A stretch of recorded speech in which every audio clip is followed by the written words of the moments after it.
So it's item 12, page 79 of the agenda. We have our friends, we have Tracy Musty Standen. Tracy's much better to look at. And we have our friends from Accessible Properties. So the floor is yours, thank you. Thank you, Mr. Chairman. So this is a standing report to the Council presented on a six-monthly basis, just to ensure compliance with the requirements of the sale and purchase of the pensioner housing portfolio to Accessible Properties. Happy to take the report as read. We have Malcolm Perry and Shona Atkinson-Bird from Accessible Properties, together with Andrew Wilson, who was responsible for negotiating the sale. And I'm sure they'd be very happy to answer any questions specifically around the performance of the ex-HCC pensioner portfolio during the last period while they've been in ownership and operating, and perhaps also more widely on the sector as a whole. So happy to take any questions, Mr. Chairman.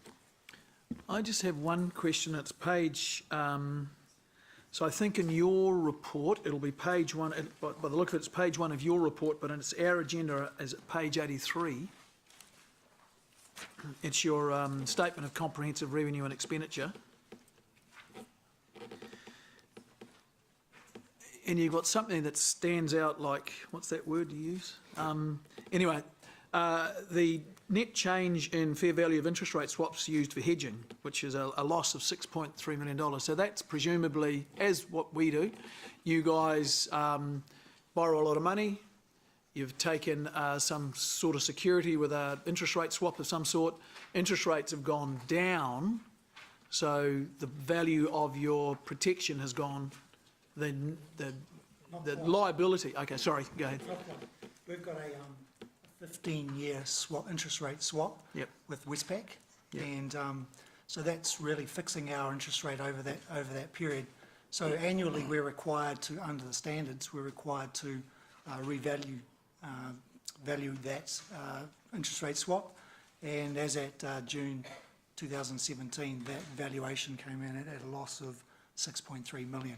So over the 15 years of the interest rate swap, we expect that valuation to be close to zero.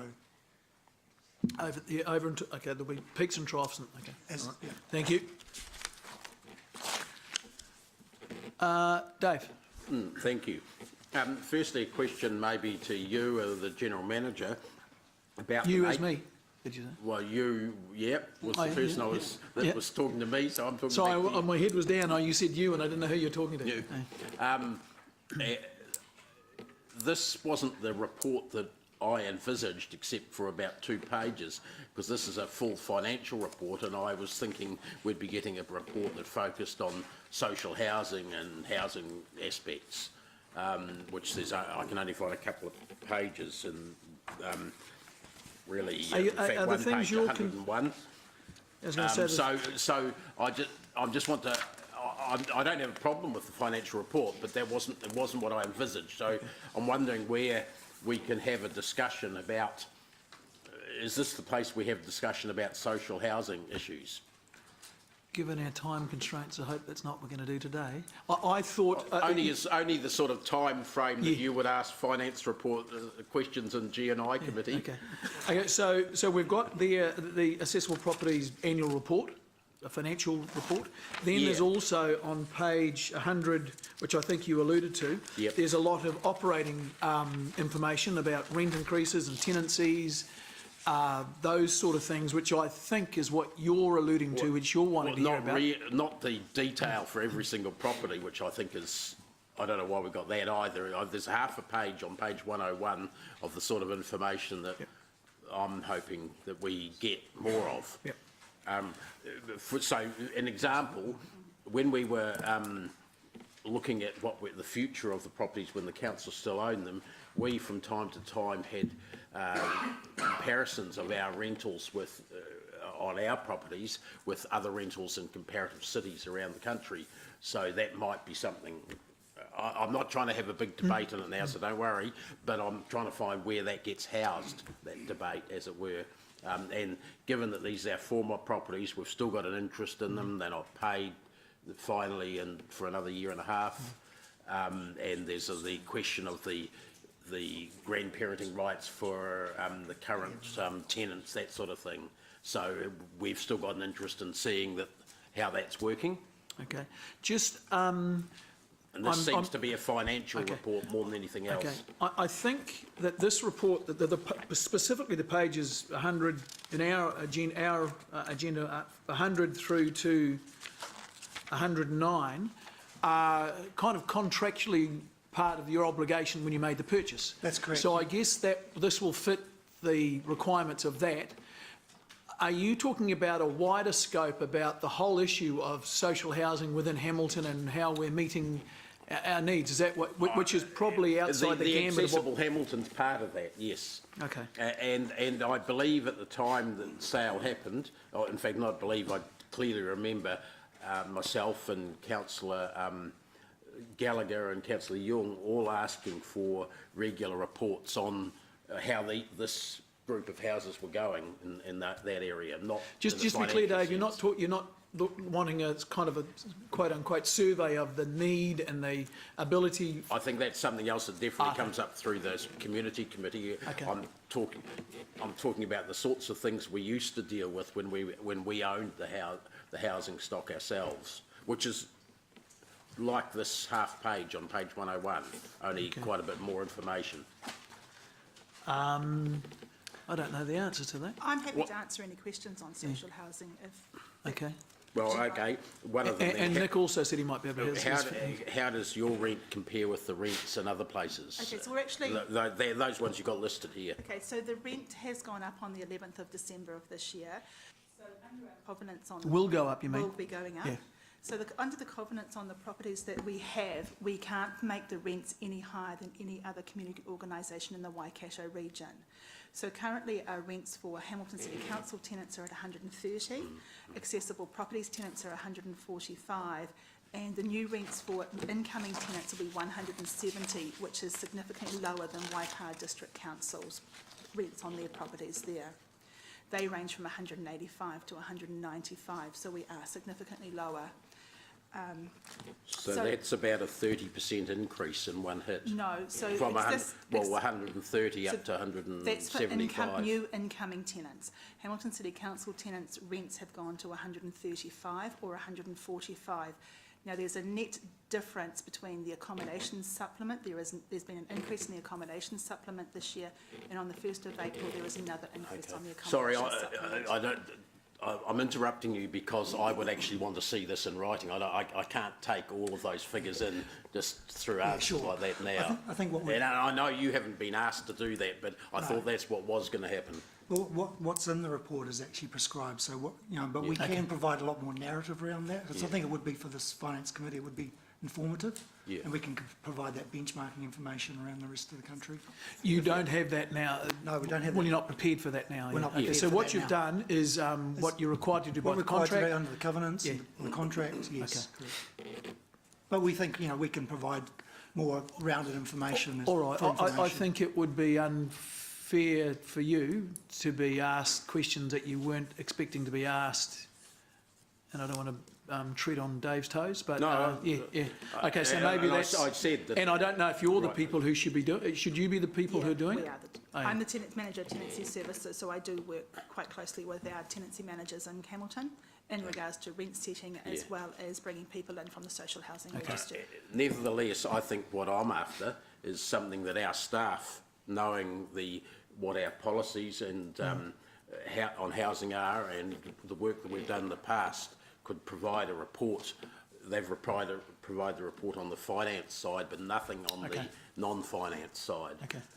So I'm looking at Helen over there because she's been involved in that sort of thing in the past. She So going like I'm this looking or at this? the information going from these people to our staff who give us make sure it covers the issues that we've Okay. raised. So we need to make a note or something like that we would like... And it may go to Paula's committee Yeah. instead of here, Put down a note, the report that Dave wants. Mr Chairman, can I just seek some clarification? Councillor McPherson, do you envisage two separate reports, one on sort of the activity, or can they be combined as an omnibus 6-monthly report? I'm relying on staff to work out the best way of doing it. I just want more coverage of this area. Yep. Okay. All right, so you're happy that we can't address that now? Yep. Thank you, Dave. Paula? Just to follow on from that really then, if that's what's to occur, just would like also to add to the information, you've got a maintenance budget here, but it doesn't really indicate, doesn't mean much to me, I'm afraid. I don't know how much property maintenance costs in those scenarios, but I'd quite interested what's happened to the stock since it's been taken over in terms of maintenance and if rents Those are the sort of things that probably are appropriate to well, I think. Are they? Yeah. Are they appropriate to us now? Just because, you know, there was expectations that rents would still remain reasonable and quality would either improve or at least maintain the... Sure, we can tell you that we've done 15 full refurbishments. We've done 14 re-roofs. We've painted 25... So 15 full refurbishments out of how many? 15 full refurbishments out of 344. Okay, so thank you. We've done 14 roofs, complete re-roofs. We've done repainted 26 units, and we've replaced carpet in 25 units.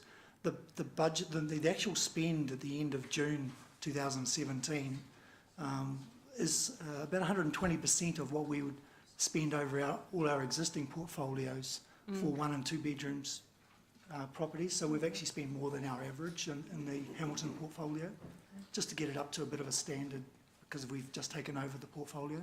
Okay, cool. Did it include any installation of more modern and cost-effective heating? Just asking, because some of them didn't have it. So when new tenants come into our property, we replace the heating in the properties. Oh, good. We haven't replaced the insulation because a lot of that was done under grants when it was with Hamilton City Council. As a social housing landlord, effective July the 1st, 2016, we need to declare what insulation is in properties to tenants. So when we've housed tenants, we've declared what the insulation is. And if need be, we have actually added more insulation into the properties where it has been lacking. Okay, thank you. Thank you. Thanks, Paula. Rob? Yeah, thanks, Chair. Just a question on the borrowings. I noticed that they've gone up by 123 million from the 16 year, and it seems from my reading of them that most of that money has come from the Westpac Bank. I assume that the Westpac, the question is, does the Westpac Bank security extend to the Hamilton City Council, or what were the Hamilton City Council pensioner units? No, they don't. The 120 odd million loan is for the Tauranga portfolio. That was just purchased off Housing New Zealand. So the only security sitting on the Hamilton flats is the loan owing back to the Hamilton City Council? I believe that's correct, yes. Yeah. Okay. Right. Perhaps if we could just have a copy of the land title or something, that would just give us that information. I'm not doubting what you're saying, but perhaps just a copy of that would be useful to have on file. We wouldn't be allowed to put the Hamilton portfolio into under the agreement. We wouldn't have been allowed to use that as security. Even as a second mortgage, or even with the registration of a priority. No. No. Okay, I'm getting some nods up there, so I'm quite happy with the response. Thank you. Thanks, Rob. Martin?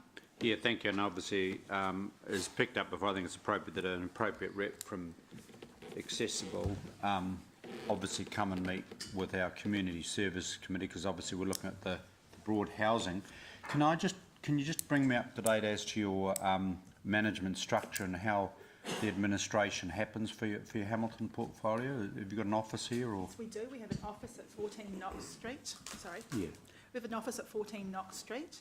Yeah. And we have 2 tenancy managers there. They report to me in Wellington. Oh. I'm up here each month with my staff. Yeah. And then we have a general manager of finance. We have, and then we've got our CEO, Greg Orchard, in our Wellington office.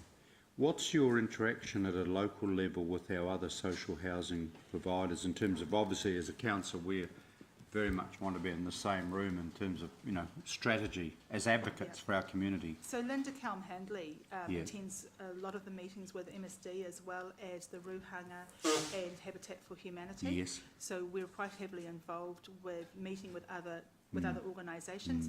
We also have a very strong networking with a lot of the support agencies to house people that are in vulnerable positions, like the the People's Project. Yes.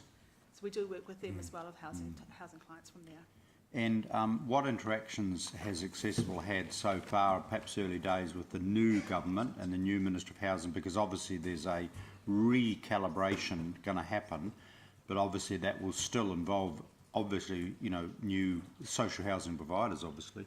So we do have some meetings with Scott Gallagher with MSD that are coming up, and some conversations to happen with Phil Twyford for the new builds of housing. Right. Also looking about where their purchasing intents are as well. Yes. So it appears that at the moment, Auckland, Hamilton, Tauranga, it seemed to be the golden triangle for social housing, given the need in those three areas. So at this stage, it is early days. They still haven't made policy up yet, but we are going to be having some conversations. And obviously we as a council are still very keen that you are right across, you know, the Hamilton opportunities and you know, the other, I know Habitat doing some work and other, you know, with our special housing areas. You're a national organisation. How many directors do you have? 6 directors, 3 from IHC and 3 independent. 3. 3 independent. Right. And which one of those comes from Waikato Bay of Plenty? Paul Adams. Paul Adams, yeah. Yeah, he's the chair. Good, good, very good. And why I make that point because I think through your office, your local office, it's really important that you kind of have the broader intelligence, if you like, of this region. We are the 4th major centre, and you know, obviously, just by your previous answer, you're very clearly going to be focusing on those areas of high need, high growth. Yeah, no, that's fine. And through the chair, I just want to make a suggestion that at the right time, it would be really good to have you around the table with other social housing providers at one of our community services That meetings. actually is our intent. Yeah, It's no. just- yeah. Thank you very much. Thank you. Thank you. Are there any more? Sorry, I just happened to say that and I saw Dave stuffing his mouth full of peanuts and half of them landed on the floor. Are there any more questions? All right, I will move that the committee receives the report, staff recommendation on page 79. Do I have a seconder? Mallet McPherson. Those in favour, those against? I think that was carried unanimously. Okay, thank you very much. All right, we'll now move on to item 9, which is the 10-year monitoring report. Sorry, I haven't got a page number. No, we haven't got a Whipple.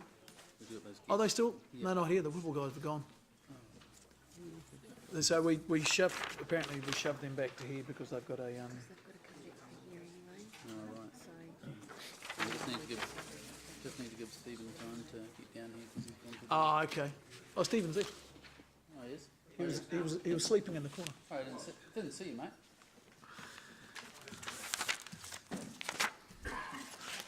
Can we put page numbers on these? Yeah, I know. Okay, so we're on item 9. Item 9, page 16. Elaine's just going to give me page numbers for everything now. Thank you.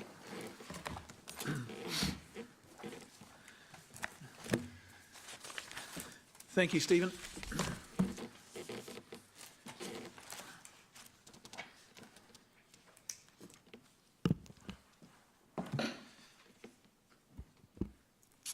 Mr. Chair, the first quarter monitoring report is here. I won't go into great detail. I guess from my observation, this is a fairly business as usual sort of report that is not dissimilar to what this council would have been receiving since elected. We're running at a surplus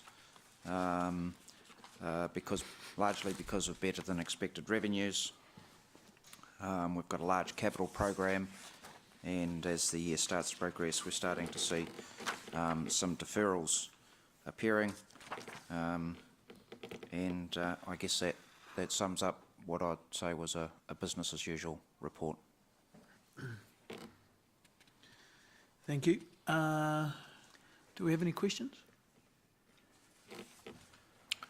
Rob? Yeah, thank you. Thanks, Chair. First question I've got is on page 24 around vested assets. My question is, are we putting prudence and far-sightedness to the depreciation calculation so that we can make accurate assessments of wear and tear? I raise that because... Could you just restart? What did you say? Are we putting prudence and far-sightedness into our estimated annual depreciation on vested assets? We state in the table under paragraph 72 that we're estimating wastewater, stormwater and water supply to have a 100-year average life. And so therefore we are making assessments, I presume, for depreciation over the 100 years. Yes. When some of those assets may need to be replaced before that 100 years has lapsed. And my question is, are we, and it's not just a question for this particular example, but are we putting sufficient foresightedness into estimating what our depreciation charges should be in this area? Chris can correct me, but I'd imagine most of these assets are the pipes that would have the long life. The shorter term parts of that sort of infrastructure, the pumps and things like that, we would be putting in and would unlikely to be vested. He's not contradicting me. I think this is some new information we've provided here, and we were quite concerned about $10 million worth of vested assets. That's already exceeded our annual budget. Fairly typical business as usual, as it's been in the past. We're doing a lot of work in the preparation for the 10-year plan to improve our forecasting, and we're also looking at this depreciation item. And I guess the big learning here for me was that $5.8 million of that money is land that's come in, and that's undepreciable. So the annual depreciation effect, accepting these assumptions, indicate a long life. $70,000 is a fairly insignificant number given the $10 million of vested assets. If we have those lives to 50 years, it's going to add another 20-odd million, 20-odd thousand, sorry, to that. So it's still not particularly material. Okay. So that leads me to my second question then, is around maintenance on those, and we've got no estimate.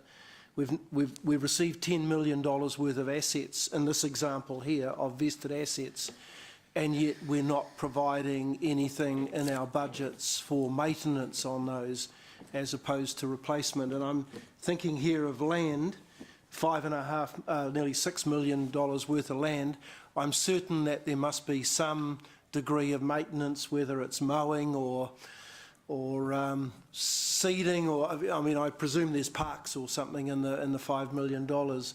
So are we robbing ourselves by not making due allowances at this stage for the maintenance on those assets, as opposed to, in addition to perhaps whether the depreciation estimates are... So to answer your final question, the answer is no. Every year in our budgets throughout the LTP, we provide extra money for maintenance for a bigger city. So although we're not specific as to which, we're specific as to which activity, but we're not specific as to which component of the assets, there is money provided in the budget, and we'll review that again as part of the 10-year planning process.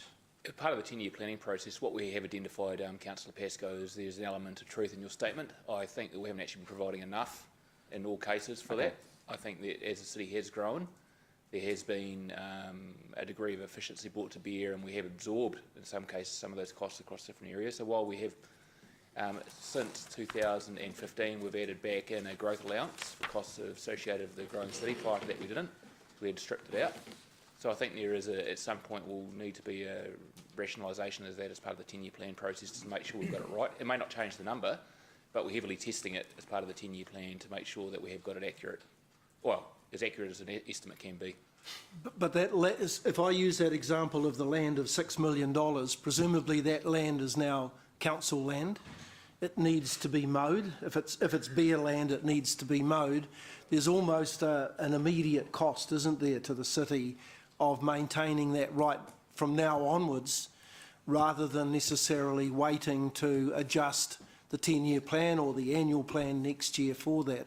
We just basically push our budgets as hard as we can, Councillor Pesco, as we have, and we try to live within our means. If something comes up that's beyond our ability to absorb it across different areas, and effectively we prioritise spend across a number of areas and do our best, and effectively at times we do leap through to the 10-year plan process, Councillor Pesco.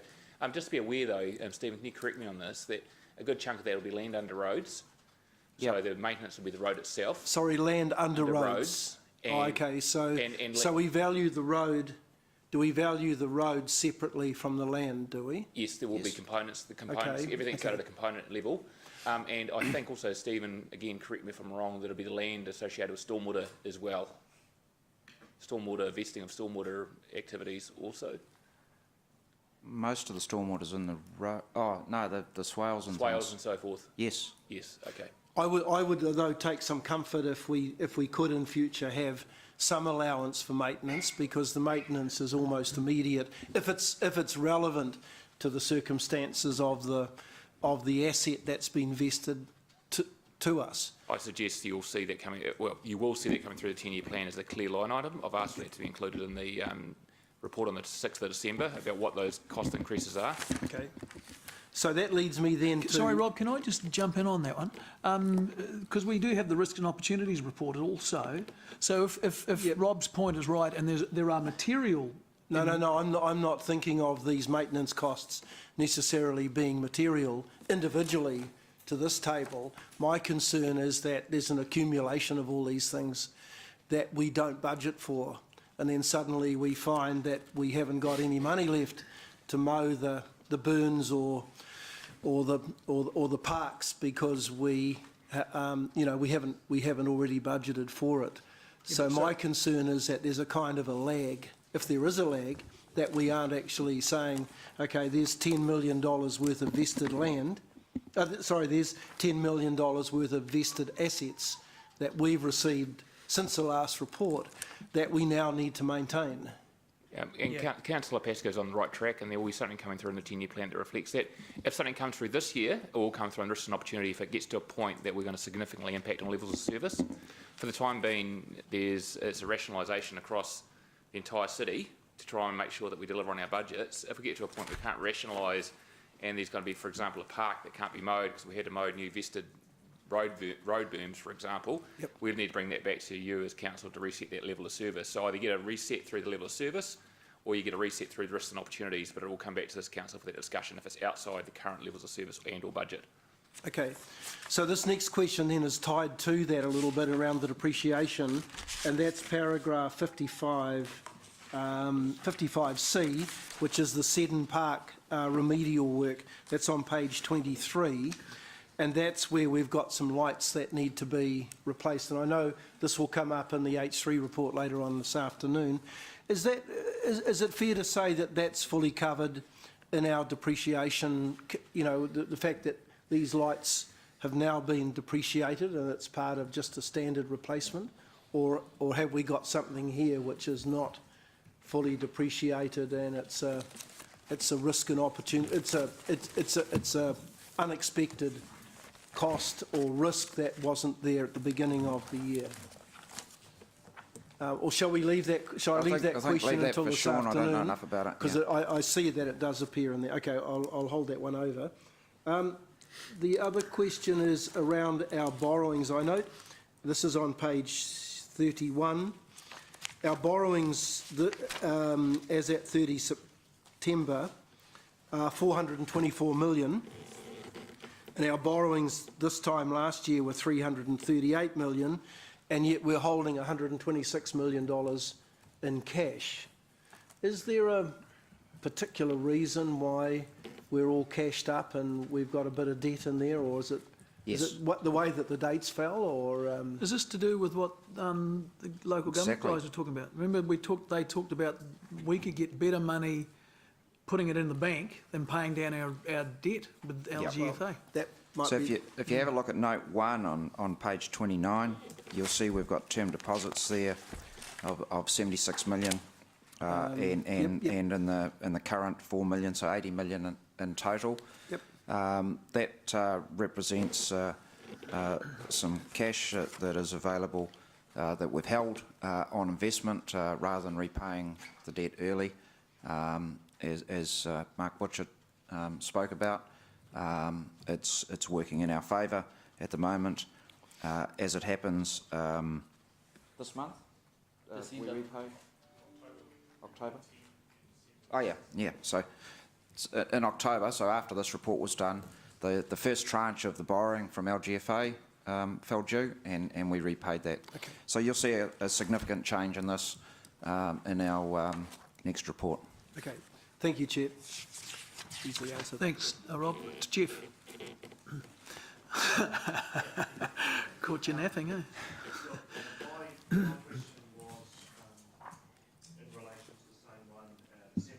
On the top of page 23, but actually it may be better left to H3. I don't know, to the H3 report. My question was, So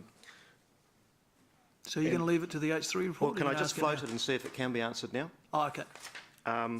In 2016-17, we've spent almost $800,000 on capital projects in Seddon Park, as well as this particular one. Can someone just remind me about our arrangement with Northern Districts Cricket and NZ Cricket in terms of funding, and is it our responsibility as landlord that we just pay all of this, or do we get help from New Zealand Cricket, or if anyone can help, otherwise I'll wait till later.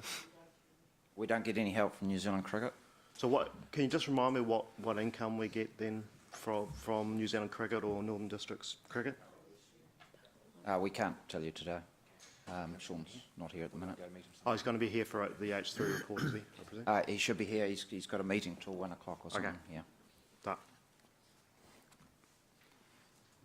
That you done, Jeff? Yeah. Okay, Dave. Thanks, Jeff. Look, my questions were on the same point that Rob first raised, the vested assets, paragraph 72 on page 24, and some of them Rob's asked, and I certainly share his concerns about the provision, or the very small provision. And even though it might only add 20,000 to the annual depreciation to halve the life of those assets to 50 years, I can't believe that it's an unbelievable statement to say that the average life of those assets is 100 years. When we know the problems we've had with pipes that were put in the 1930s, for instance, and other infrastructures. It may not dramatically change the costs, but I think if we're going to make a statement like that, it shouldn't be the nearest round figure above what it actually is, or something. Nearest three-figure round figure. It's not believable to see that sort of statement, and I strongly suspect the annual depreciation costs are higher than what's stated there in any event. I'm thinking of, and I'm concerned even about zero, so I'm asking Chris, who's disappeared. Walked out of the room. Oh, you didn't run away. Okay, you just went to get help from Murray. Whether we shouldn't be making some allowance for depreciation of land, and I'm thinking of some instances where there's been major slips on land we own along the walkways, for instance, that we've not been insured for. We've tried to get insured, it's not been covered, therefore we've had to pay ourselves. The whole Valley Terrace incident, where that was at least in part our land. Those sorts of instances where insurance is not possible, or not, we haven't taken it out, shouldn't we be allowing for it in some better way than saying zero depreciation? So I'm not sure which of the four managers is going to answer it. I'm just steering to make sure they're going to answer it, that's all. Yeah, I'm going to answer it. With regard to the land, accounting policy doesn't allow us to depreciate land. So Okay, we have to follow the rules there. Well, that doesn't really matter. Couldn't we have a line item saying, because we're calling it depreciation not allowed for land, but here's the amount we're setting aside to cover the land that gets munted that we have to repair? I mean, yeah, we can budget for the maintenance of land, for land slips and things like that. Yes. Yeah, yes. yeah. So I mean, sure, you can't call it something, but we've got to allow for it because it does happen, and it happens frequently enough. You would think, does it not, for us to need to make an allowance? Sorry, Dave, just to remember, when you do put a budget in there for depreciation, that then immediately triggers us increasing our rates to cover that. So I'd have learned that. Yeah. So it's not something you can do unless it's justified. And obviously what you're saying is we know that somewhere on the line a riverside footpath is going to collapse or erode over time. I mean, we will try and mitigate that by planting and building it well and all those sort of things. But yeah, just like I said, I wouldn't want to inflate our expenses greater than they would be, because that inflation expense goes into our rates. Yeah, that's right, and I think some depreciation allowances are probably too high, but in this area, I'm concerned that they're too low, maybe too low, and I'm seeking more justification than we've heard so far, which I sort of was Rob's point in a way. Through the chair, so you can't depreciate land, no one can in New Zealand, it's not part of tax rules, so we just cannot do it. But I understand your point around a provision. The challenge is you cannot take up a general provision, you have to have something specific that you can rely on, otherwise... I thought you just said, Stephen just said before, that the provisions are general anyway, and they're not apportioned to a particular line, they're apportioned maybe to an activity or a group. So if it's attributable to something that you know about, then you can provide for fixing that that slip, but you can't just take up a general provision to say we might need this, because that would be manipulating your result, and the tax department wouldn't like that. Well, I beg to disagree that we can't allow. I mean, we know from looking at evidence how many slips we've had over what period and what the cost has been. Yeah, we can provide for that's evidence, and that can guide your decision making on future provision. Surely. I think one of the things, let's move away from the definition of depreciation and liability. I think what Dave's saying, have we actually adequately budgeted for the costs of remediation for some stuff we're certain of? And that's a 10-year plan discussion. Yeah. And so what Dave's suggesting is, do we continue to measure it on the risk and opportunity schedule like we have when it pops up, which causes this? Or is there a better way to reflect it and actually have some foresight in doing so? So that's a 10-year plan maybe like self-insurance. Yeah. So that's what I was about to say, Councillor McPherson. So can we just take that offline as part of the 10-year plan conversation and test that, but rather than spending here trying to test it in the committee? I mean, the way it's presented here, it doesn't seem justified, but. You know, maybe there is a justification that says $70,000 is all you need to put aside each year.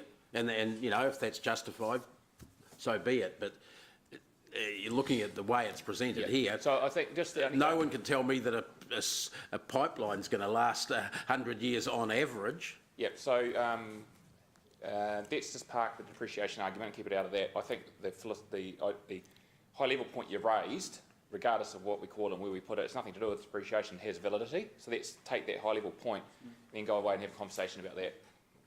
Because it's almost a risk assessment is what you're implying here, which is sort of outside accounting and a business approach. So smoothing the what happens at the moment, which is payments when bad things happen and then nothing and cross your fingers for the next few years sort of thing. Well, it's true. You can obviously budget for that sort of cost, which is what you're talking about. So we can look at that through the long-term plan.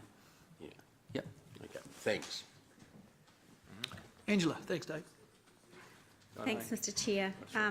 I'll start on that page 24, since that was something, David, that I requested at the last finance meeting, so I'm glad we've had some elected members dive into that a little bit, and it may change over a bit of time, but I really appreciate you putting that into the reporting for me and share some of the similar concerns that have been raised. on page 16, they're not huge errors, but I'm just wondering, and please correct me if I'm wrong, in the executive summary there, in point 3 there, it says significant items that contribute to 14.7 million favourable. When I add up those items below, it only comes to 14.6 million, and then the same below, it says significant significant items contribute to 7.7 million, and it only comes to 7.6 million. So I'm trying to I like to follow the money all the time, and while they're not significant, when it's an executive summary, I'm expecting they should be 100% accurate, so that can be tidied up. But if I'm wrong, you'll let me know after the meeting. Just on page 19, and everyone will be aware I don't agree with the local government balancing the books measure, but that's a conversation for the LTP. Again, David, I was just trying to follow the money. If this is going to be regularly reported before we make that decision in the LTP, then I couldn't extrapolate that back. So I took the accounting result of 15.7, less DCs, less vested assets, less swaps. I couldn't find less subsidies. So I don't know if that deficit of 700,000 is right or not, because I couldn't follow the money. Do you know what I'm saying? Under the local government measure? Yeah, and everything else you've got in the accounting result or operating result, whatever you want to call it, and the balancing the books, I can follow the money. Yep. But in that one I couldn't. Yeah. So it's probably just another line somewhere. No, it's just a restatement, just to advise you. So we're obviously operating on our 2015 yes, balance of I books measure, understand. and that's just to advise. But you're right, there's not. But there's not a I can't follow the reconciliation money myself to check. Angela, I might be getting the wrong end of the stick here, but isn't that on page 26? That's the local government reconciliation. So it starts from our accounting reconciliation. That's what I was asking, yeah. But there's no subsidies in there, and we take subsidies off, right? No, or is we don't. that included somewhere? I don't think the local government one takes subsidies off, though. That's right. Yeah. So the local government one. Oh, okay. Yeah. Okay. All right. See? Page 20. Now, I raised at the last meeting, and David, I asked you, and you weren't able to answer around why there was 525,000 for the HIF detailed business case approved by the CE, and you couldn't answer that. And at the 4th of July extraordinary council meeting, the report stated no extra budget would be needed, it would be found within budgets. I noticed that line has gone. Am I on the right page? Sorry. Page 22. Sorry, page 22. And that's being replaced. Well done, you had us all on page 20. Sorry. And that's being replaced with what looks like to me a similar amount, 432,000, and there's different names under there. So can somebody please explain what is going on there? Yep. So I had a discussion with GM of City Growth, and he didn't send me a copy, but he said he'd flick you an email around explaining that 525. The issue was the 525 was a rolled up number of activities, and pretty much wasn't enough detailed disclosure of what was going on. So that's why they went and reviewed exactly what the money was going to be spent on. They also reviewed their estimates, and so that's why it was brought down to that 432. So that 525 has now become 432 and is separated into these three items. So it's still to build that part of the business case, though? So because there's growth it's estimates. not only the business case. There's a number of pieces of work that are going on to help and support the 10-year plan around. So my grave concern is that now I don't know which figures are for the HIF fund, because this council signed off a resolution that said no further budget would be put towards that. So perhaps again, and I did check my 400 odd emails. That's what happens when you go on holiday. And sorry, David, I was looking for an email from you. I didn't look for an email from Okay. Calvin. So there is one from Calvin, but I'll catch Okay. up with you outside and we'll just see, make sure that you've got the information you need, and if not, we can Yeah. ask Calvin for better clarification. Thank you. So back to page 20, just a couple of other questions here. Let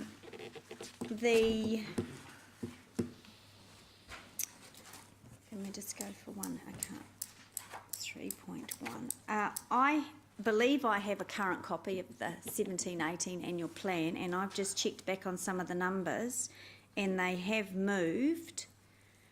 For example, there's a couple in here that have, for example, the increased capacity of network for the Far East Interceptor. Sorry, are you talking about paragraph 39, Angela? Yeah.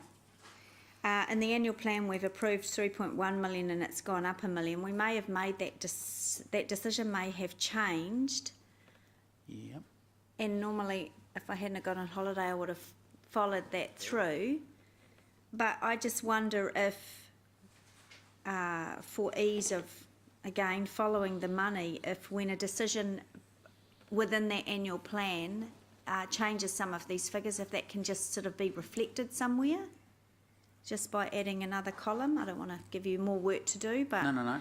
I'm not sure where the 3.1 came from, but I can go and backtrack that, and if there has been a change of $1 million, we can... Yeah. Again, with the Peacock Stormwater Infrastructure Stage 1, the 15062, that's in the annual plan as 0, and now it's 400,000. So Right. maybe I'll catch up with you offline about those little things Yeah, as that's well. I did triple unusual. check on the website, and the printer copy that I have is the same as what's Okay. there, so Okay. I don't know what's moved around there. Can I just, we think that it's deferrals that have been carried forward from the previous year and added into that. Obviously, that's not clear for you to be able to do that reconciliation. So, Okay. So we'll look into that. Yeah, okay, thank you. And just one.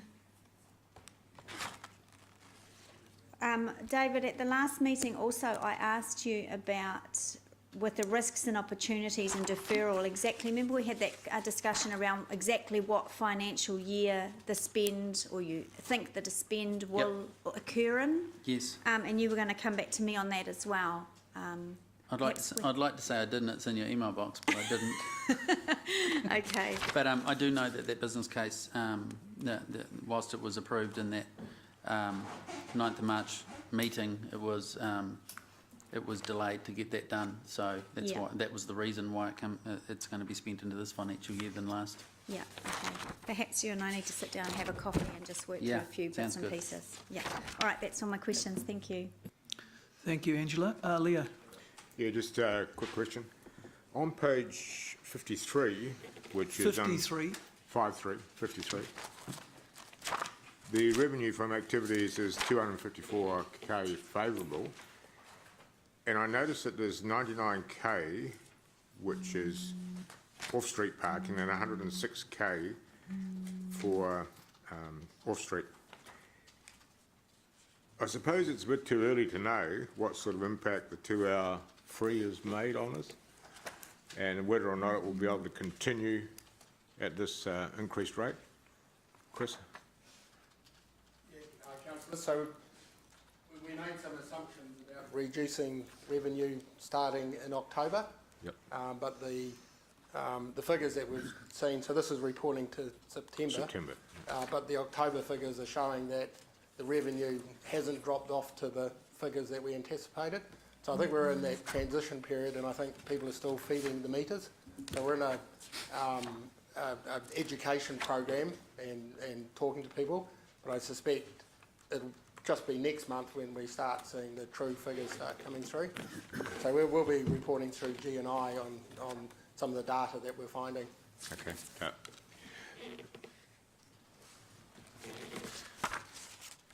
You done, Leo? Oh, cool, thank you. I've just got a few. Just on so page 25, the comprehensive revenue. Our total expenses have gone up about, so the figure I'm talking about is 55 million versus last year's figure 53 million has gone up by about 3.2%. And the big portion of that is salaries, 6.5. Now, I know these are all things we've approved and whatnot, but I'm just trying to highlight that these things have an impact. And we had in our pre-meeting, we going to ask about why have rates only gone up by 2.8%? Did you figure that out, Stephen? Yes, I got an answer to both those questions. The first question around the change in personnel cost budget from the prior year to the current year, noting that the current year is very close to budget. We budgeted for a general increase of 2.5%, and we brought in the City Safe contract, which brought in 14 staff onto our books. That in itself, those two items in itself, add about 800,000 to the personnel variance of 1.1 million. There were some vacancies around the building as well that's been indicated to me that there's less vacancies just at the minute, but the bulk of it is those two items. And we did also go through a sort of restructuring people's salaries to market, I think. Is that right, Richard? Yep. So we had an approval. You were on the previous item. We had so we had an approval for us to address a chunk of staff that were the lower than market. Those haven't flowed through to the accounts yet. They haven't yet? No. So we've got a surprise coming out. Working through, well, it's not a surprise. It's, okay, that's to come. Okay, so, and one of the things we had from, and I forget the timing of this, but we increased our staffing for health safety reasons at the zoo, obviously. Are they like for like this year versus last year? So that is no longer a reason for... Carried part of that on risks and opportunities, so that's fully Okay, that's another part. Thank you. And on your question around the rates revenue. Oh, yes, sorry. Going up, I don't have to answer it. No, keep going. Going up 2.8%. And our actual rates budget went up 5.15%, which was 3.8% to existing rate players plus rates growth.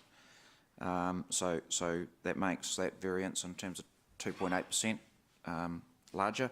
And the reason for that variance is the rates remissions, which are all hit the ledger when the rates are set at the start of the year. And those rates remissions are around about 2.4 million.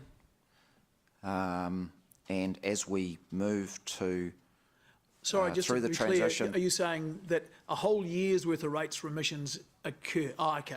They get deducted at the start. Okay, so that 2.8% will grow. Yeah. As the so all of the rates. Okay, this why do you do that? And our budget was, our budget was phased correctly, which is why the actual to budget compares okay. So it recognised that rates remission, and that rates remission is will increase as we move to capital value, because we've got to. All right, thank you. Deduct that off for the council-owned properties. Okay. This is another one we spoke about the other day.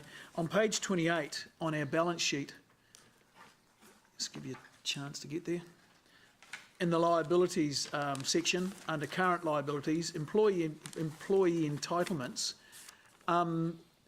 it's 8.5 million versus the budget was 5.9. This is because people haven't taken their Christmas holidays yet. No. Is that what it is? It's not that. No, it's not that, and further investigation into it.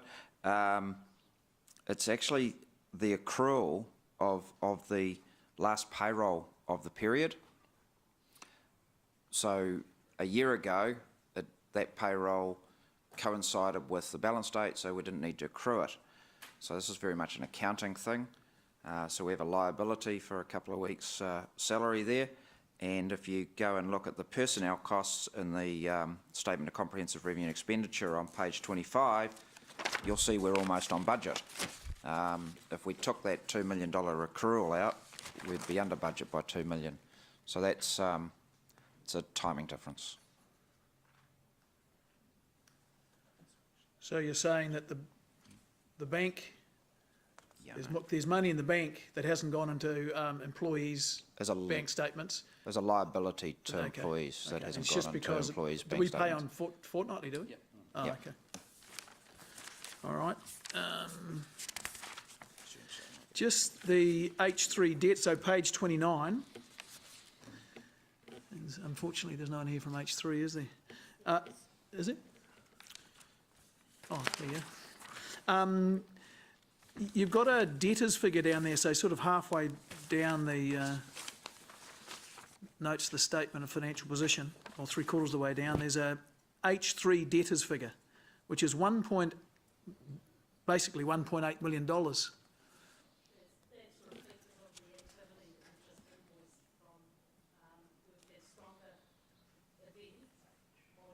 Yeah.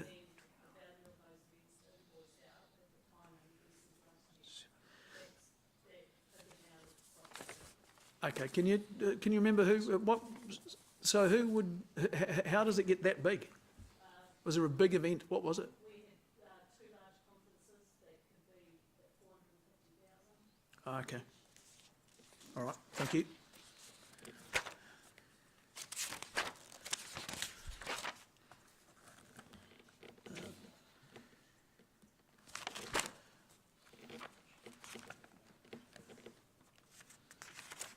Just on page 38, 39, this is economic development, which is Claudelands Stadium, strategic property, economic initiatives. Our revenue from activity has dropped significantly from last year. So last year at this time, revenue from activities was 2.3 million. This year it's 1.9 million. That's about a 15% drop.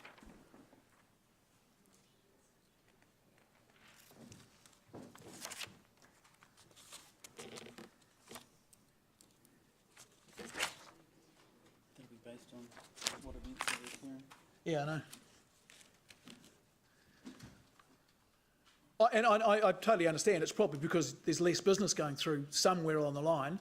Where is it that we are falling behind this year compared to last year, do you know? So the bulk of that variance is in the venues, tourism, major events revenues from activity. But I can't explain why. Interpret what that is? Is that H3? Yeah, I know it's H3 because this is the H3 thing. But so what specifically is it? This activity fewer includes people at the stadiums or fewer endowment people at- income Pardon? and this activity includes endowment income and some property income. So it's not just H3. Okay, so But the where is but the variance shortfall coming from? The variance is in H3. Okay, so it's not the But I can't- economic initiatives, it's not the strategic property investments, it's the two other things up here are Claudelands and stadiums, which is H3, the definition of H3, I Yep. think. And I don't have a breakdown as to which part of those it comes from. Okay. All right, so, all right. The H3, one of the problems is the H3 report, which we get to later on, doesn't break it down by facility. It just aggregates them all into, so identify, and those, each of those, which is Claudelands, FMG Stadium and Seddon Park, and what used to be Founders Theatre, each of those is quite material to the whole organisation.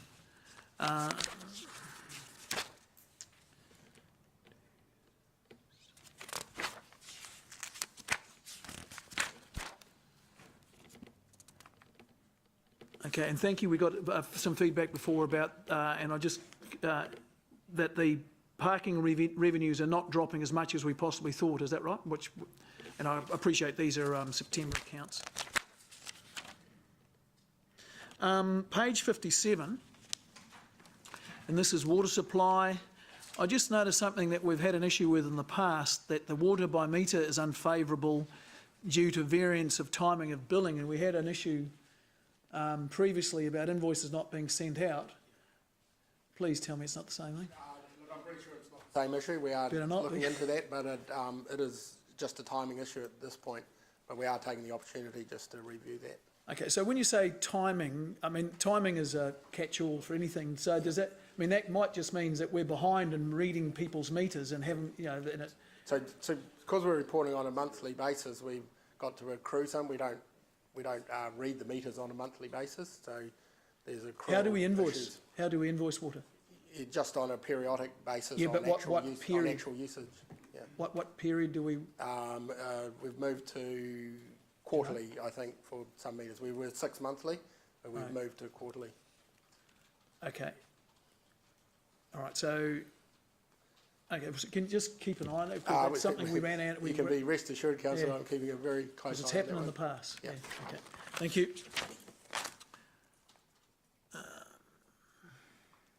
Okay, that's fine. That's me done. Andrew? I'll move. Okay, thank you. I'll second.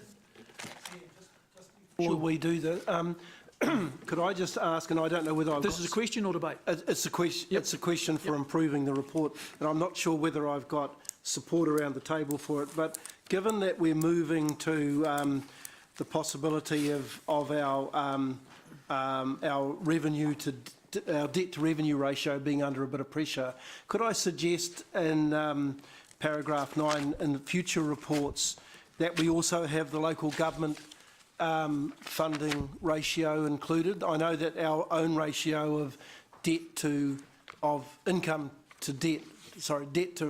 ratio is different to the local government one.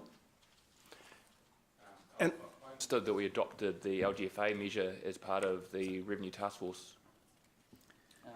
But per the 10-year plan, But yeah, this is a debate I've had before too. So, but that comes into being when we move into our next 10-year plan. Yeah, but I'm just wondering if we could actually have it in our as a second, you know, still report our existing ratio for information only. But for information, because I think we'll be wanting to measure that ratio against any HIF money that we might want to pick up, and certainly local government funding authority will be measuring it against theirs rather than ours. Is there any reason why we couldn't do that, Richard, just as an FYI type thing? It's just as a memorandum to... We can do what we like. Yeah, yeah. Now, you know we can't do that. In terms of reporting, what we like. Okay. So you're asking that from now on staff will...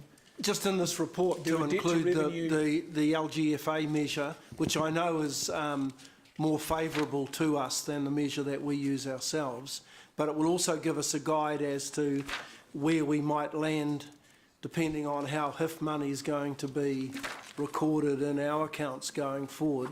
And I'm working on the basis that we will be required to make some decisions in the next month or so around the HIF loan. Yeah, so there's a report coming back on the 7th of December on the HIF, and that's the next gate. There's still a number of gates after that, so there will be a decision at that point.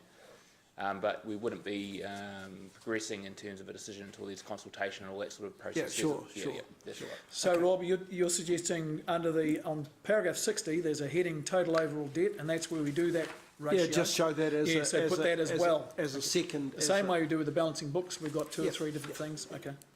Is that a problem for anyone to do? No, we'll do it. Good on you, Russ.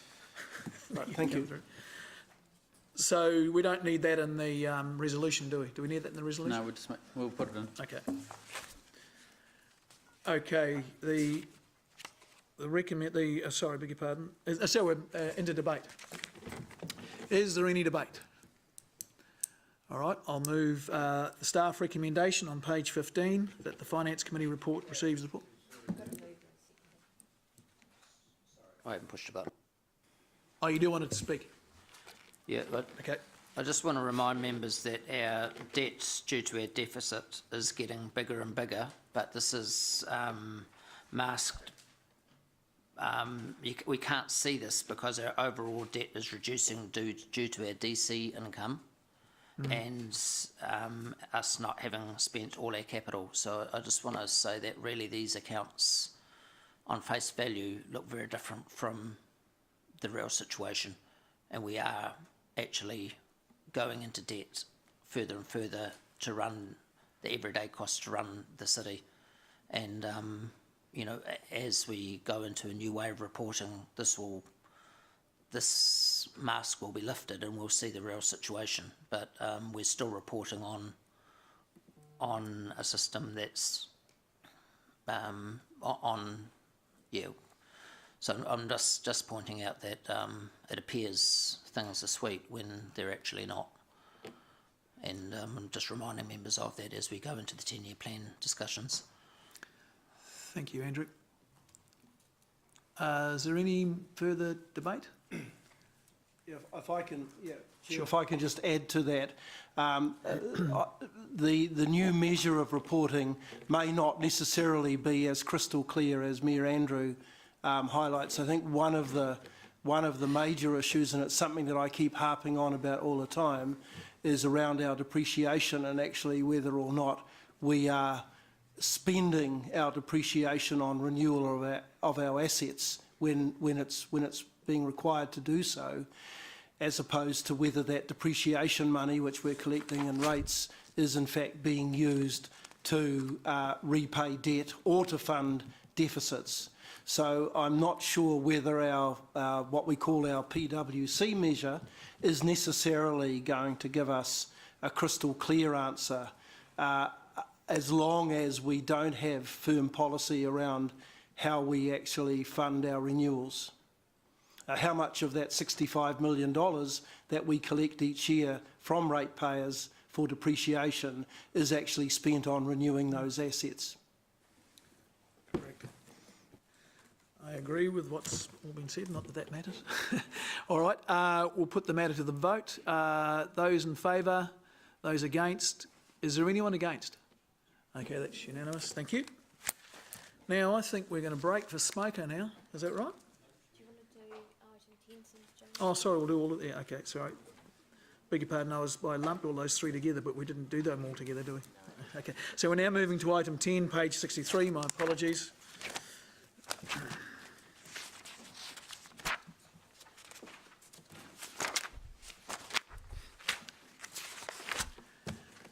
Howdy, howdy. So this is the report with the Q1 Year 3 results from the 2015 to 25 10-year plan.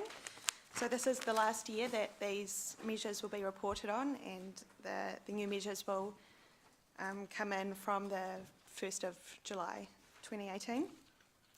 So you can see that 68% are on track to achieve the annual target by the end of the year.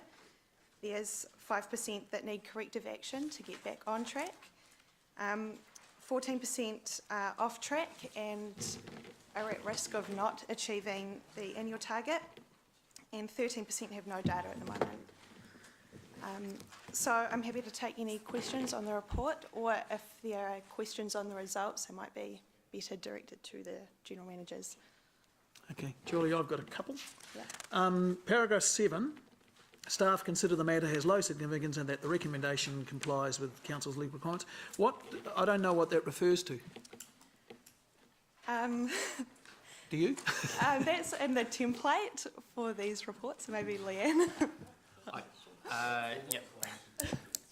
So that's according to our significance and engagement policy. So you might recall we adopted a new significance and engagement policy about 2 months ago.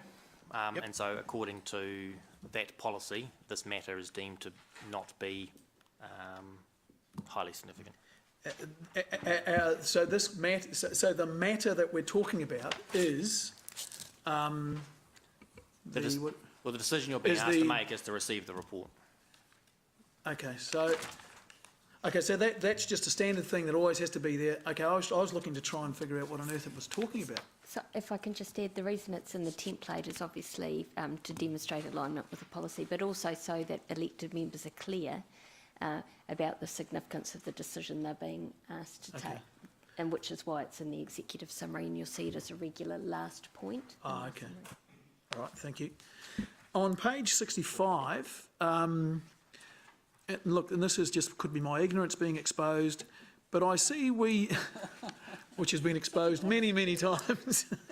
On item 3 there, we've got a target of no more than 16% of loss of water. So do we actually expect to lose 16% of our water, and by the look of it, and there is no data, so we don't know that or not, but is that what we've... Yeah, the notion is correct. Like any water system leaks and you have water loss. So our job is to make sure that our losses are not extraordinary. Previous reports we've come to council that says we're a bit above what we'd like to be. So we have programs that you've funded to try and reduce that, and we measure that. So we only measure that periodically. So it's no data at this point in time. Quarter three is when we'll have the survey that comes through that tells us how we're heading on that target. But it's come down, hasn't it, over the last few years? It has been coming down with the program that we've been investing. So it's heading. Somewhere like this, even if it's not for the current quarter? I think in the LTP we set a target for each of the 3 years. So this is the target for this year, and we're just into the first quarter of that. So are you suggesting that we could put our last previous reported... Once you reduce it, that should remain at that or better. Hopefully, yes. If you've got that program going, which we're funding. It was, I mean, because there was an announcement that it was only 11% at some recent meeting. Probably not 11, 13. Was I it think 13? Yeah. Okay, well, I mean, because this gives no clue the way it's written. I'm not feeling so ignorant anymore. So I think, so it's quarter three when we'll do the next measure. We could probably put in the comment section the previous result or something like that. Yeah. I guess it just, I mean, that's and it may or may not be the average, you know, that might be the acceptable thing, but it seems like when you're thinking about the huge costs we've got for growth in the city, if we could save the loss of 16% of our water, you'd think there'd be some huge savings somewhere on the line. That's why you voted to fund it. That's logic behind it. Is that why I voted for it? That's logic behind it. And the best way of measuring it would be, what are those things called? Counters, aren't they? Oh, meters, that's right, meters. But Councillor Mallett, like Chris said, every water network loses water, right? And that's just the nature of it is, and given the expanse of it. And we've always had a goal of reducing it, and we've been successful. And every time we reduce the level of water and optimise water we do have, it pushes out our need to reinvest in the network as well. So whilst this is a non-financial measure, it has direct financial implications. It's no different to your experience in the power network, line losses and so forth. You're undergrounding it achieves less line losses. And I'm aware there might be some times that fixing the leak is more expensive than not fixing the leak. Yeah. No, onto that. Thank you. I understand line losses on electricity. It's unavoidable. But why do we accept water losses on our water system? I mean, you can't help but have losses through electricity. That is just science and how it works. But with water, surely the expectation that every system loses water as a comparison to electricity line losses, I don't understand. Is it actually? I think does water leak out through the pipes? No, but you got to add into a factor here the age of our network. So I should have said all networks of a certain age will lose water. More efficient networks that have more modern technologies would have a lower level of water loss. It probably still loses a degree of water, wouldn't it? It does, but the goal here is to have zero water leaks. But the cost of doing that would be insurmountable. So we go for interventions, and as we renew pipes, that will reduce the level of loss as well. So all these are about a target, but we'll never get down to zero, is my understanding, Chris. Oh, I just thought I was missing something. We're the expert in the corner here. Yeah, look, probably Murray will answer this better, but we're not in control of our whole water network as well. So we've got private properties and industry and that have leaks and things as well. So we have big education programs around that, but Myra, you can... But hang on, I thought the measure related to the leaks in our system, not in relation to the private property. I'll get Mari to. We use the basis of how much water we actually produce and supply to the city as a basis to determine how much is lost. So if there's water lost from private pipework on private property, that will be encompassed into that water loss measure. So, yeah, we have no control over what happens on private property. But hang on, we know how much we deliver, so I'm pretty sure when we've had the discussions previously, it was our water loss we're talking about, never private water loss. It's not just private, there is a component of public and private pipework that produce an overall water loss. So it is influenced by what happens on private property just as much as Well, that's nothing that's ever been discussed with us before, I don't think. Mr Chair, I'll take that issue up in the Growth and Infrastructure Committee because I think we need some scientific information about how that works. Eh? Well, yours was better than his.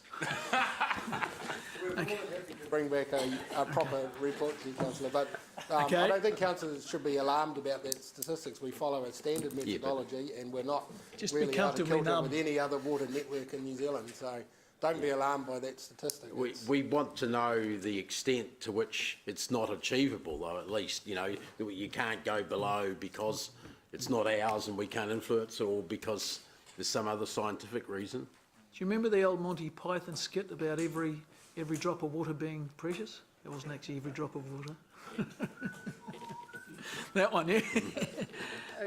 Just what I'm asking is, are all our losses due to leaks, or is there another form of loss?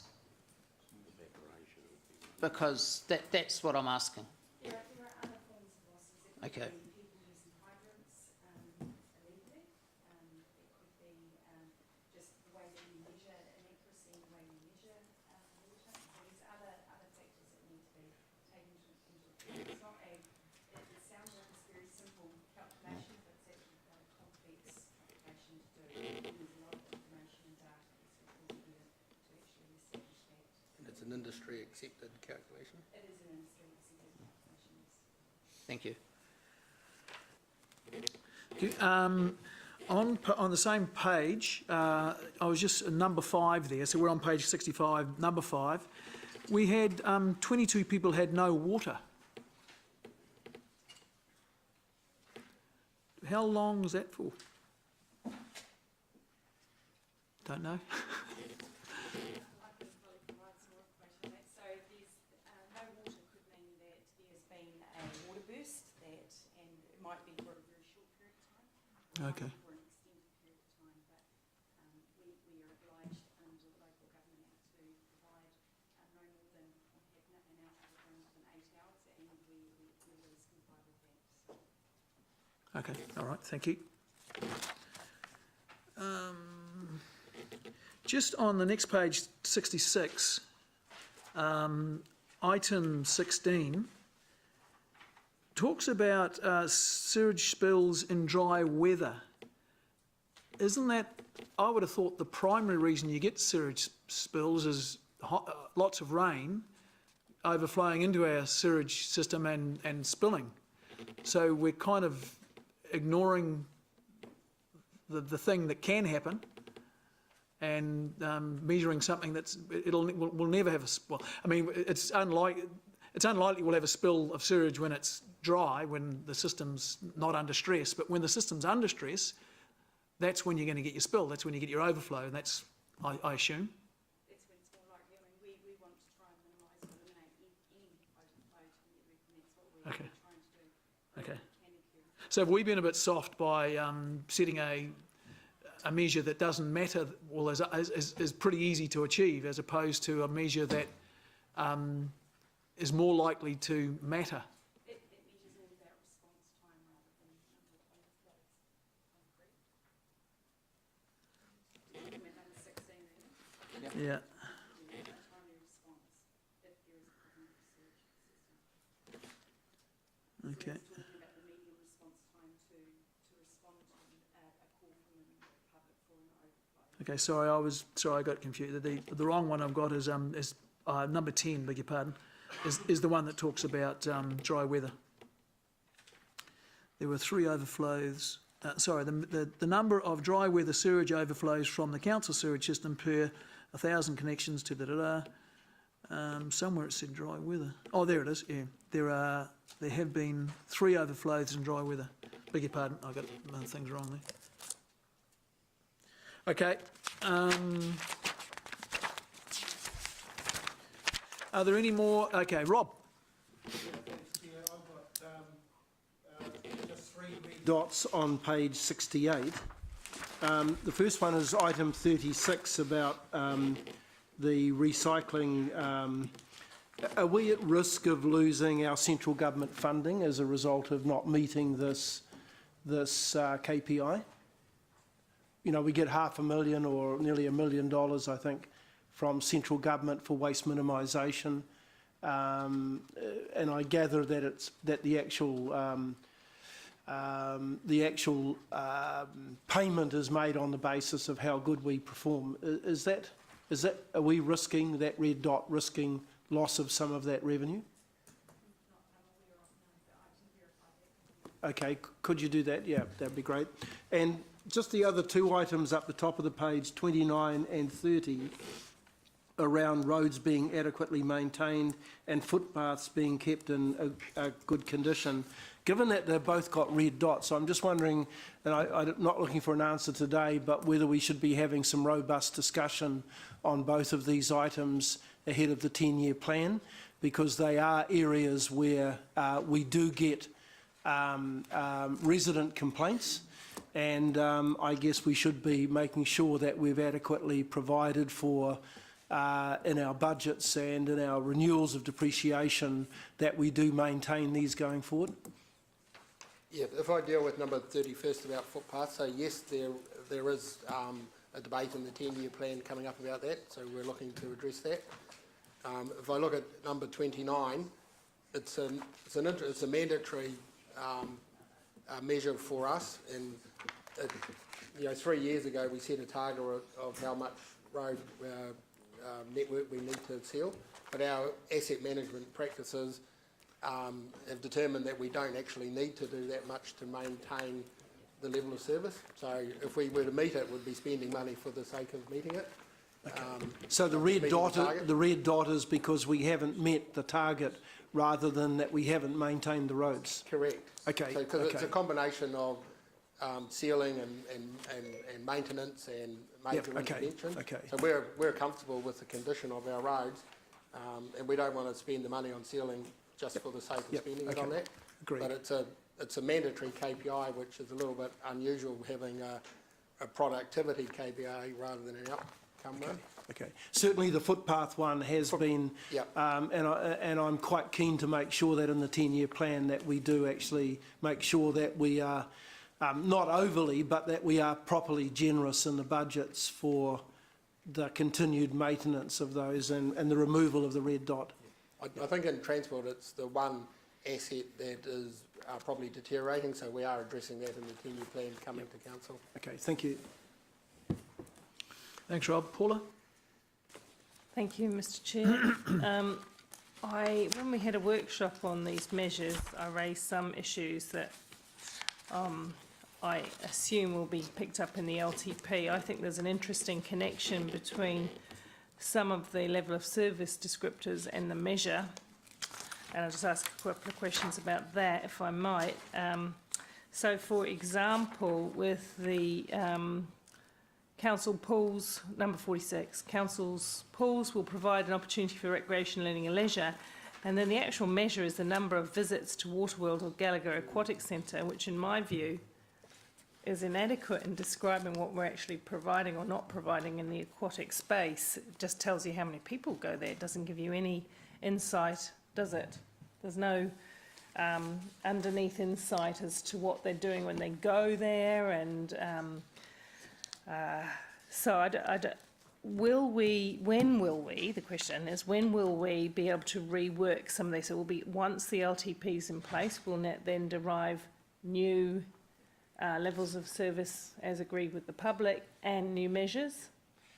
Yes, so there's a couple of things there. So I think the measure that's there around the usage is, I guess, a bit of a proxy measure, and it's kind of based on the assumption that if we're doing things right, then the people will come. I think that's the and so therefore it's not a exact measure of what we want to measure in terms of the service we're providing, but it's I guess an approximation.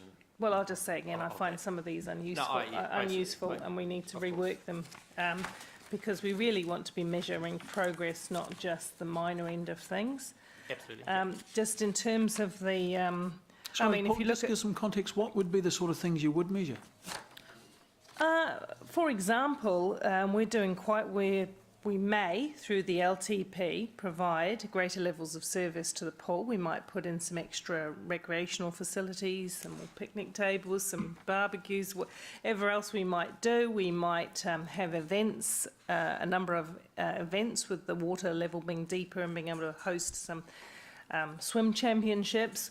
We might be able to put on some special summer programs, all of those kind of things, which They'd all be reflected in volume of people there, though, wouldn't they? not necessarily. I don't think they necessarily do. Quality and quantity are not necessarily the same measure.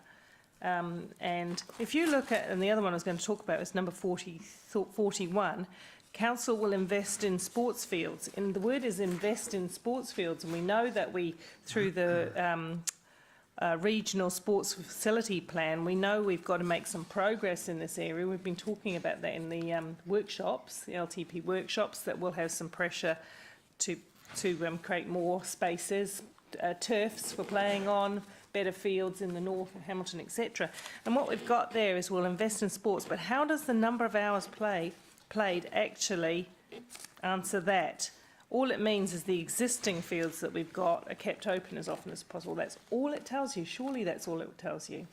So the number of hours of play available are a function of the number of fields timed by the number of hours that they're available to be played on. So It is actually a little bit more than that. So the number of hours played will also speak to the quality of the field, so drainage, irrigation, etc. So that allows for play. So how much you invest into the field can be measured through hours of use. Well, in that respect, maybe the word would be council will maintain sports fields would be more specifically correct there. And I think we could do better again in using these measures to tell the public how we're progressing, not just how we're doing our sort of business as usual kind of things. That's the way I feel about it. But I have brought it up before. I think it's a function of maintenance and investment. So if we I'm just giving an invest in example. new sports fields, that will also influence that measure. I'm giving an example, but I know some of these will come out of the LTP once we've determined what the future looks like for Hamilton. Then we need to demonstrate to people that we've done what we said, and so these kind of measures should tell you that, not be too low level. And I think sometimes we're measuring more closely aligned to outputs and outcomes.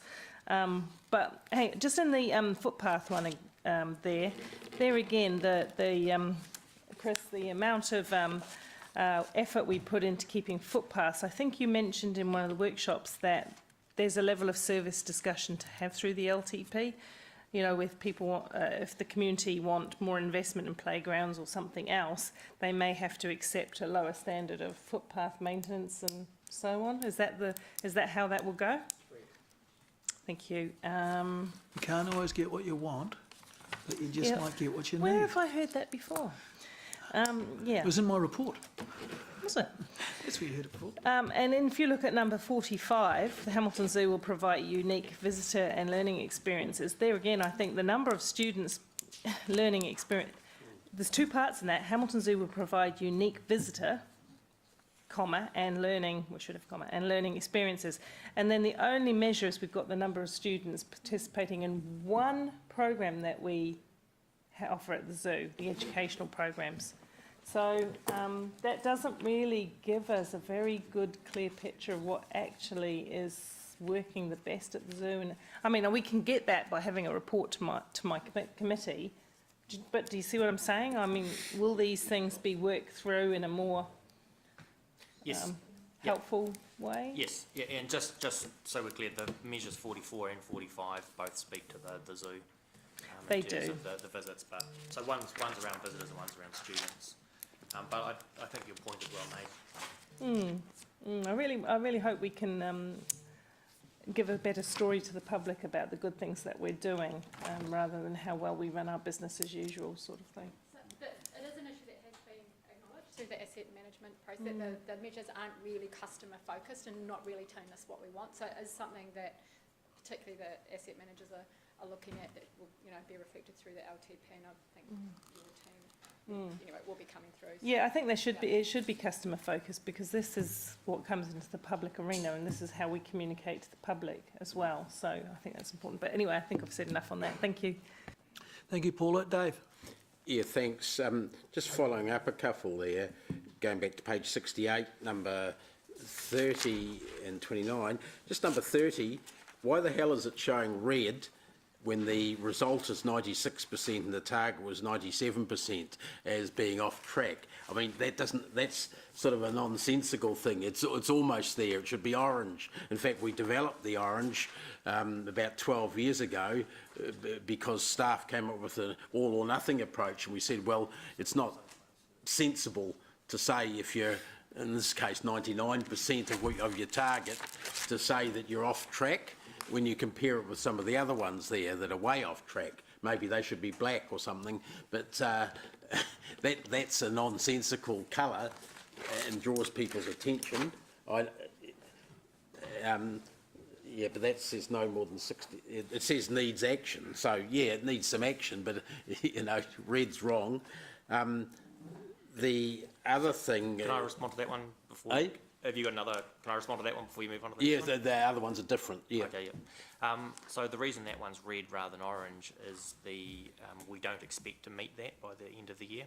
So where we're sort of close on some and we've put them as orange, the expectation is that we'll be able to rectify or sort of right that by the end of the year. With this one, we're not expecting to. Okay, I could see. I saw the comment based on funding. So what you're saying is the funding provided in the previous LTP was insufficient to meet the target that was given in the LTP? Yes, I think. We had assumed that when we developed the 10-year plan. So I do make the point that it's right on the margins. Yeah, 96, of course. 97, yeah. So that actually goes more to my point on 29, the one beforehand. The funding is not going to get us, even though we've done almost nothing so far. Even with the full funding, we're not going to get close enough to the 5.75%.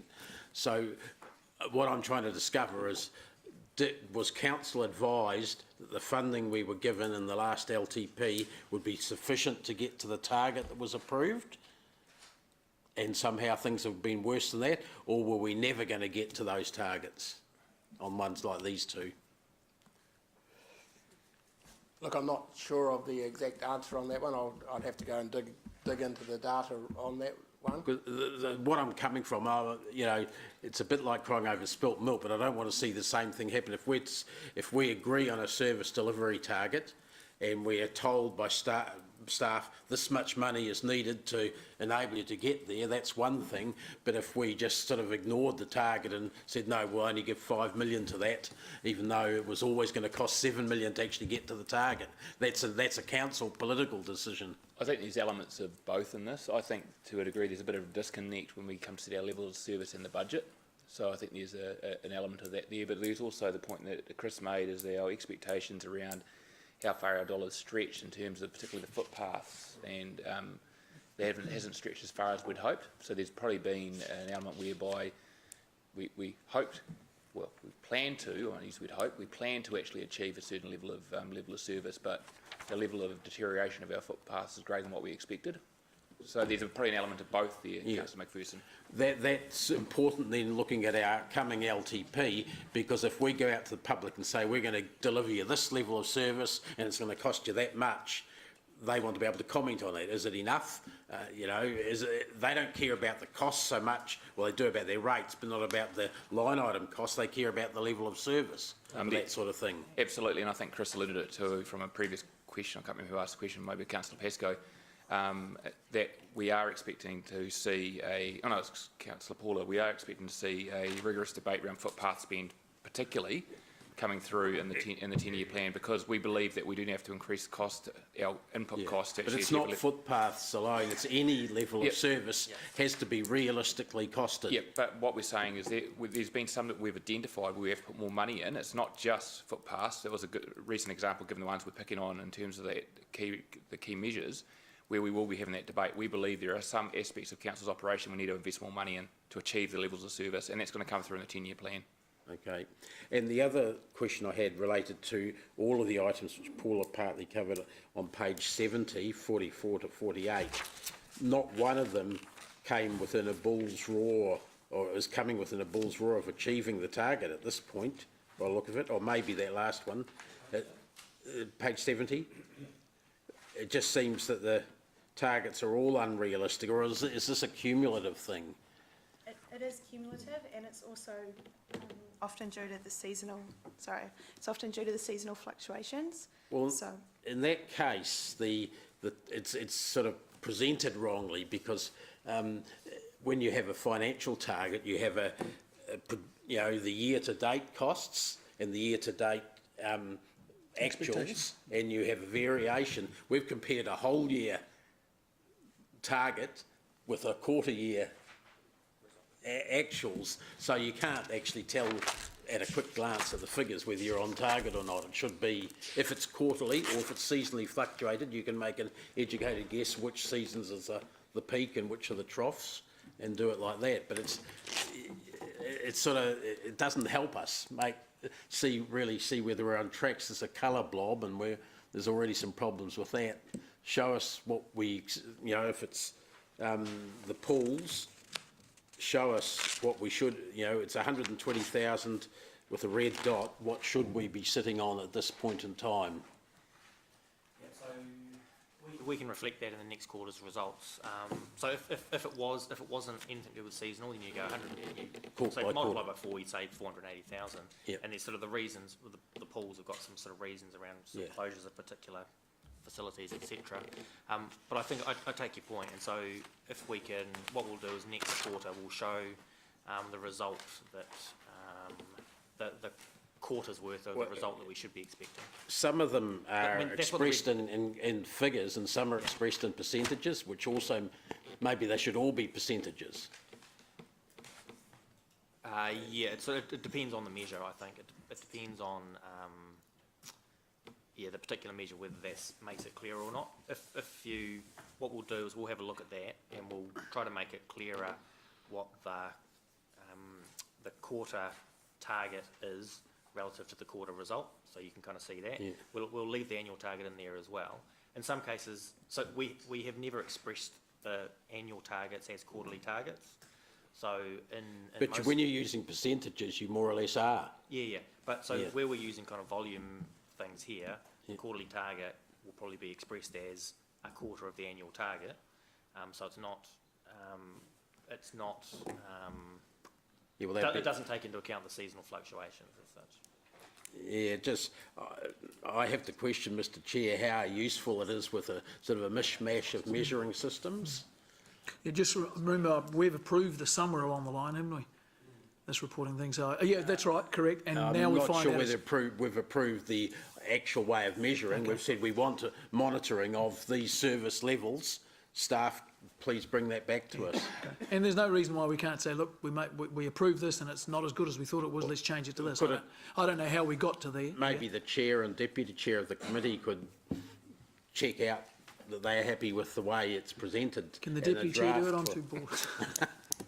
That's the purpose of the coloured dots, is to show you whether we're on track, off track, etc. That was our simple way of showing that there's an annual target which we've agreed to through the 10-year plan. This is where we're at in the current quarter, and then here's the colour. Dave, you're bringing up really good, it's quite rational what you're saying, and we probably do need to have a look at the way these things are structured, such that you don't get a misleading year-to-date versus annual budget type thing. Yep. Yeah. So we need to tidy this up. So we'll try and do that by the next meeting. Yeah. Thanks for volunteering, Gary. I said we will try and tidy it up. Any further questions? All right, I'll move the report be received. Do I have a seconder? Mallet Pascoe. Those in favour, those against. Is there a, oh, sorry, I beg your pardon, is there some debate, is there? I guess it's, it's not an enormously contentious debate, but it's just following on what, from what Paula adequately brought up, because I was alarmed about the pools as well. The issue we've got is, and I'm looking forward to this discussion when we have it in our 10-year plan, when we reset our definitions. The issue we've got is you can only measure levels of service because, on a qualitative way, and we're measuring them quantitatively. So they don't necessarily match, and I think it's a point that's come out quite loud and clear in this. For example, if you look at the library service, a modern and relevant library service is the level of service we put on it, but we've only really measured whether or not it's relevant, not whether it's modern. And the only way we've been able to tell it's relevant is by the use of the facilities. So if we want qualitative data, we need to set qualitative measures. It's going to be a tough one to do without proper surveying, etc. Yeah, I think everyone's sort of bang on in terms of this discussion. One of the challenges, and I think it's the pitfalls we've fallen into, and just about every local authority does, is they set the measures of what they can measure. Yeah. And so what you end up with is the stuff we do measure rather than the stuff we need to measure. So we need to change that, and we probably need... And probably an appreciation and a little bit of support as we go through that process, because sometimes it will require systems to be rebuilt, surveys to be set up and so forth, but now's the right time to do it as we're leading into the 10-year plan. It's definitely part of that. So I think we're all agreeing the challenge needs to be taken on. So yeah, good stuff. Which was pretty much the next thing I was going to say, so that pretty much ends my debate.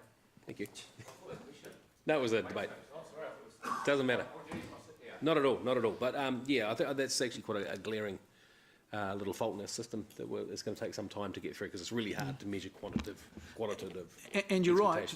Sorry, Mark. You're right, because often if you ask the user of a facility whether they like it, by definition, if they're there, they like it, but it might be 10 people out of the whole city, you know. So at what stage do you say, and this goes back to what I said in my report, you know, sometimes we're spending an awful lot of money to make 10 people, you know, quote unquote, happy, whereas there's 160,000, how many are there? You know, 160,000 ratepayers or citizens. So you've got to weigh that up as well. Okay, is there any further debate? All right, I'll put the motion. Those in favour, those against. Was there anyone against? Okay, unanimous. Thank you. Moving on to the last item before Smoko, item 11, Keys Project Status Report, page 75.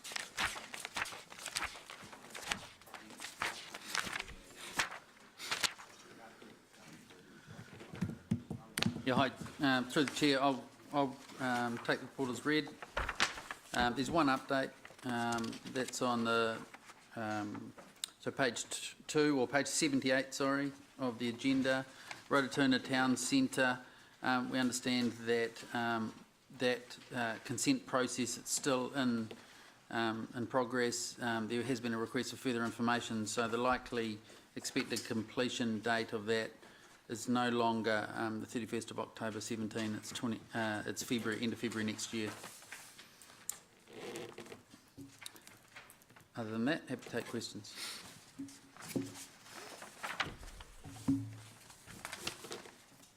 Siggy. Yeah, thank you, Mr. Chair. I just have a question under discussion, and it talks about that the status for all of these is green because they've been delivered within scope, budget and schedule.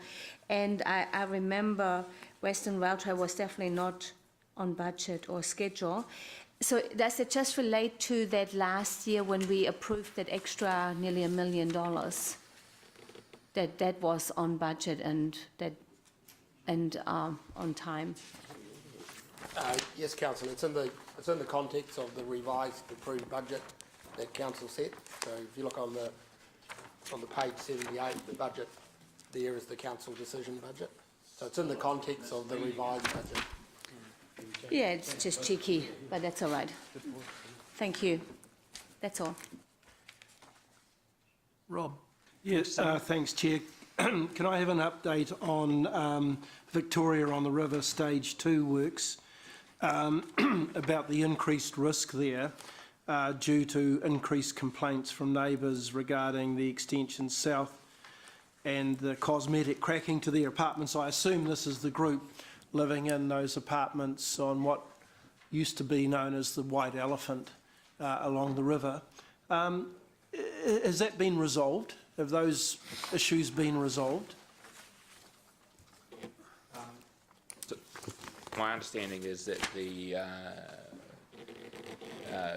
works in terms of the boulevard in front of those apartments have been put on hold as we work through with the neighbours and so forth, and just review our plans and so forth. So the person responsible isn't at the meeting to give an exact update, but what I'll do is, as part of the executive update, or I'll send it out and update the councillors.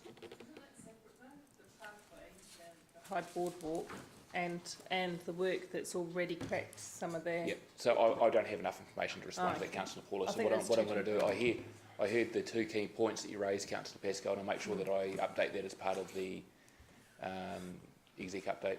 Yeah, a number of the councillors have already been involved to some extent with working with the apartment owners. I'm not sure whether that has continued.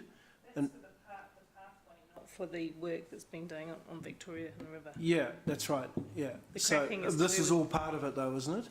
I actually think... I thought stage two is regarding the extension south as well. I presume there's two issues there.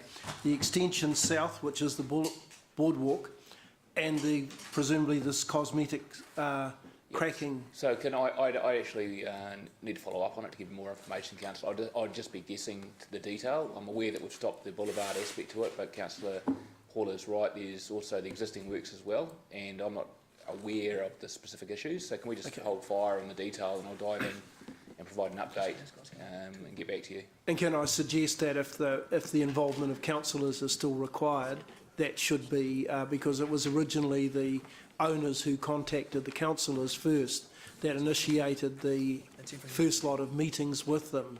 So if the councillors are no longer involved and there is an opportunity that they could resolve the issues, then it should not solely perhaps be on management to do that if councillors can help with that. I'm completely open to that idea. If there's an opportunity to have a meeting with the tenants of those buildings and councillors, then I think that's a great way of sorting things out. But like I said, I don't necessarily know what I'm sorting out at this stage. Just leave that opportunity there if it will resolve the issue. Yep.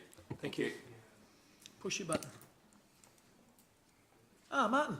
Yes, I approach it with a degree of caution because it's not elected members' role certainly to pass information, but I do want to have this reasonably done in an appropriate, consistent way. And I think, as I really thank you, Councillor Pascoe, for raising this issue. I think I certainly, and in fact that's the first I'd heard about the crack stuff, so I certainly want an update from the Chief Executive about, impact on neighbouring properties of the Victoria work, on the work. I understand there are some issues of stability as we expect. I also understand in terms of the proposed pathway, there's a bit more work to be done in terms of what impact may the neighbouring theatre development have on that particular pathway, and about staging and timing. That's what I understood, but I think it would be really good if we could get a updated written report to all councillors. I make a general observation, and I'm going to make a plea in the 10-year plan, and this is where there was an expectation a decade or so ago of a river pathway in front of those apartments. I understand it had some reference on their property report. Just like there was an expectation years and years ago that the footpath around Lake Rotorua would go right round, and then we hit, of course, that whole issue where the residents in that area didn't want it, and of course we went through a process of negotiations. The irony in the residents of the lakefront properties, I see there are real estate signs on that so-called controversial pathway that adds value, sells their property. What I'm trying to say here, we have, for example, and I'm trying to be consistent with this one, the Peacocks structure plan development, where we're looking at opening up the Esplanade. We have the issue of an Esplanade from Featherston Park right up to K Road. What is really important, can we get a nature trail, a cheap footpath down right at the very beginning, so we establish clear understandings of public use and public access? All right, because you are building up huge cost to us later down the track, where we get into an unhealthy legal stoush to retrofit the public access ways in. And I think I just appeal to this council, take a 10-year plan, and please, please, please, from year one, at the point at which an Esplanade comes into a public reserve, get the footpath and gravel, nature trail, signage straight away. So I'm just making the point now, in the case of these apartments, of course, we really want to try and get an outcome that suits those residents as much as humanly possible, but I must underline there's always been an intent for some appropriate public access way along that part of the river, but obviously a little bit of compromise is still on the books to try and get a win-win. Okay, thank you. Dave, thank you, Martin. Thank you, Dave. Yes, I agree with Councillor Gallagher's points, but I actually want to raise... Sorry, I just want to say, this is a report of where these things are at. Yep. I'm not... Yeah, you did, yeah. You allowed him to get away with murder. Yeah, I probably shouldn't have. I don't want to talk about that one anyway. Okay. So I won't we're make it worse. we're not trying to resolve these things now. This is just the staff's report to us saying this is where we are on these things. So, yeah. Well done. And go on, Dave. Off you go. My question relates to Councillor Henry's point, which I think was a very accurate point, because if you look at the figures on page 78 for Western Rail Trail, it is not the 1 million that we added to it that's referred to there. It's the whole 7.1 million budget. So I think, would the General Manager agree that in relation to the entire budget, which is actually what's listed here, that the green for being on budget on time is actually incorrect as an outcome? To my team to say that I think that was incorrect, that we should always reference the original budget and put it in the commentary, and suggesting that we should bring it as a closeout report to Growth and Infrastructure Committee for the project. The project's complete now. Yeah, it's an exceptionally good project, I think, and I'm certain that Councillor Mallett will be using it regularly, but it's not green. Yeah, look, I agree, Councillor, and as I said, I just was sitting there emailing the team putting it together to say that I think that's wrong, that we should always reference the original budget, and then in the commentary talk about increased ones, any increases. Yeah, thanks. Okay, so we're going to record a change to that status then, are we, Mr Chair, would you think, for that one? I don't know what status it is. The project's complete. But it wasn't on budget. Do the minutes need to record that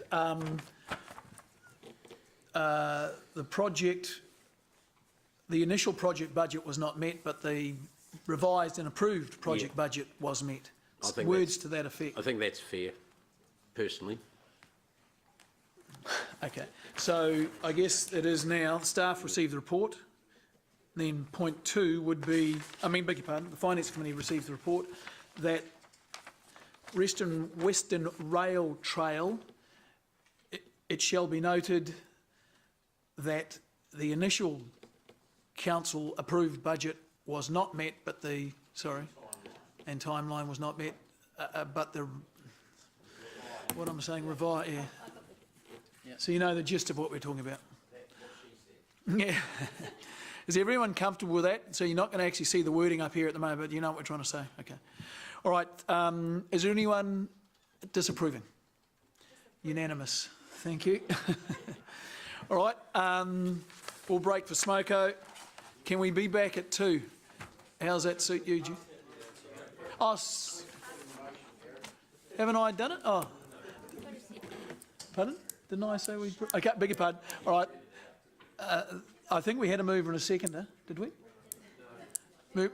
Oh, no, we didn't, sorry. Okay. So Rob moved, Mark seconded. Those against? Unanimous. Thank you.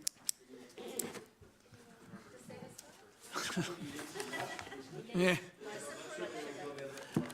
We're all busting to get the toilet, busting to get lunch, busting